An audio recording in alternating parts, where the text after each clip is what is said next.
Shalom warga kerajaan Allah, kita jumpa lagi dari ruang kerja saya. Kita akan belajar pasal yang kedua dari kitab Yohanes dalam seri perenungan kitab Yohanes. Dan kitab Yohanes pasal yang kedua ini saya mengambil tema di situ adalah izinkan Dia yang berdaulat atas hidup kita.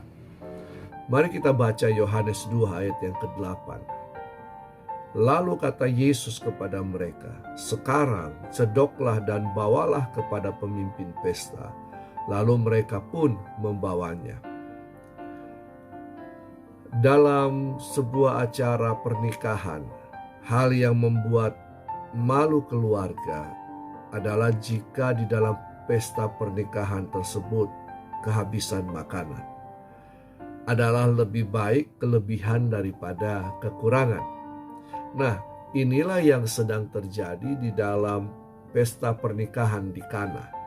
Mereka kekurangan air anggur dan ini merupakan suatu hal yang memalukan bagi keluarga. Para pelayan kelabakan karena anggur habis.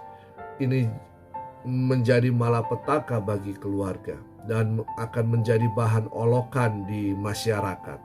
Nah, anggur sangat berperan penting dalam kelangsungan sebuah pesta pernikahan.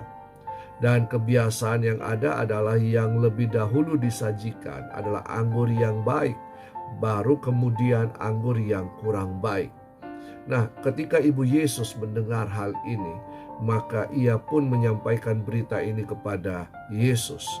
Apa hubungan Yesus dengan pesta tersebut? Mereka hanya undangan saja. Yang mempunyai kepentingan adalah para pemimpin pesta dan keluarga termasuk pengantin. Nah, kalau habis berarti mereka tidak merencanakan suatu pesta itu dengan baik. Yesus tidak bertanggung jawab terhadap pesta tersebut hanya karena dia adalah undangan dari pesta tersebut.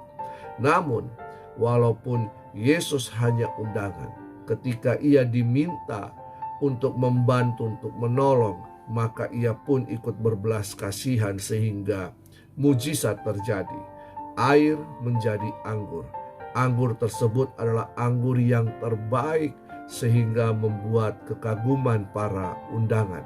Nah, jadi saudara yang kekasih, jangan hanya menjadikan Yesus sebagai undangan, namun biarkanlah ia menjadi pemimpin pesta yang berencana dan bertanggung jawab atas semuanya.